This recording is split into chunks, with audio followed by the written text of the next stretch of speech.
Life can feel, well, just completely overwhelming sometimes. So today, we're going to dive into some really practical spiritual wisdom, a clear starting point for finding a bit of peace right here, right now. We're going to build that foundation together. And this question, man, it just gets right to the heart of it, doesn't it? I mean, we've all been there. You're feeling swamped, problems are just piling up, and you have no idea where to even start. But here's the good news. There is a very, very clear and simple first step. Okay, so where do we start when it all just feels like too much? Let's break it down. What is that very first, most essential step? Seriously? That's it. That is the foundation. Before you try to solve a single thing, the practice begins right here. It's all about pulling your awareness out of that storm of thoughts in your head and just grounding it right here in the physical reality of your body. And the ways to do this are so practical. I mean, you can focus on your breath, which, by the way, is a practice the Buddha himself really praised. Or you could just tune into the simple movements of your body as you walk or sit. You could even just get completely absorbed in whatever work is right in front of you. The goal, no matter which you choose, is always the same. Anchor your mind in the present moment. I know what you're thinking. That sounds way too simple, right? Just pay attention to my breath? How is that going to help?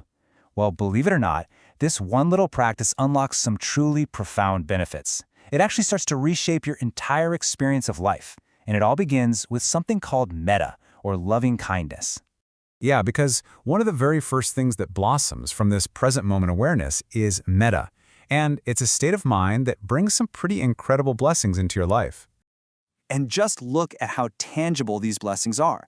This isn't about feeling kind of vaguely better. The source material is pointing to real, concrete changes in your life. We're talking you sleep well, you wake up feeling good, you don't have nightmares, people around you actually like you. And as the texts say, even non-humans are fond of you. Plus, you feel this sense of being protected. See, these aren't some abstract fluffy goals, they are direct results of the practice. And as powerful as all that sounds, it's really just the beginning. Seriously, for anyone who keeps going with this practice of focused awareness, it can lead to even deeper, more profound states of mind. And that brings us to something called samadhi, which is basically deep meditative concentration. And this is where the practice goes from being just a way to cope with problems to a seriously powerful tool for transformation. 8. That's the number.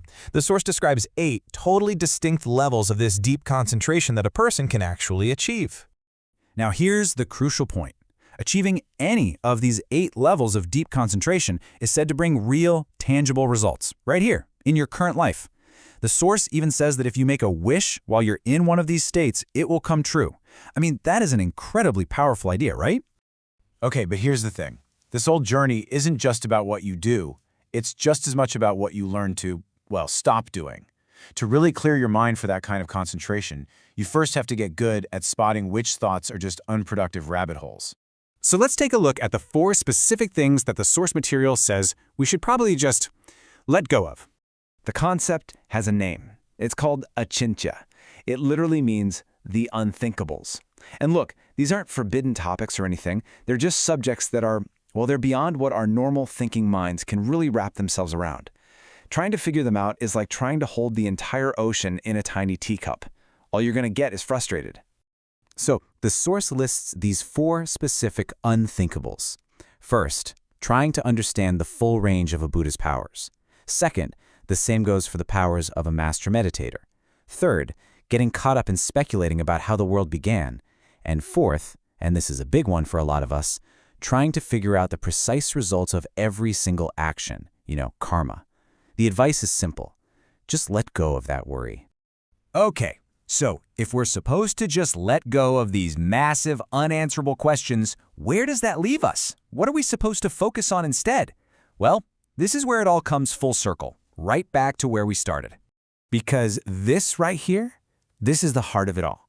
If there's one single thing to take away from everything we've talked about, this is it. It really boils down to a simple choice. On the one hand, you can get lost in these endless mental loops about things you just can't possibly know, like the exact results of karma.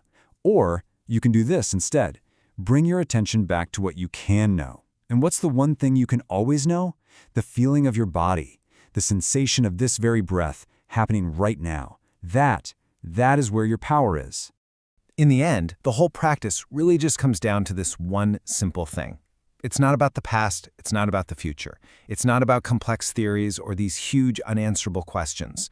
The entire universe of peace and potential, it's waiting right here for you, in the simple, profound reality of your very next breath. So the only real question is, will you be there to listen to it?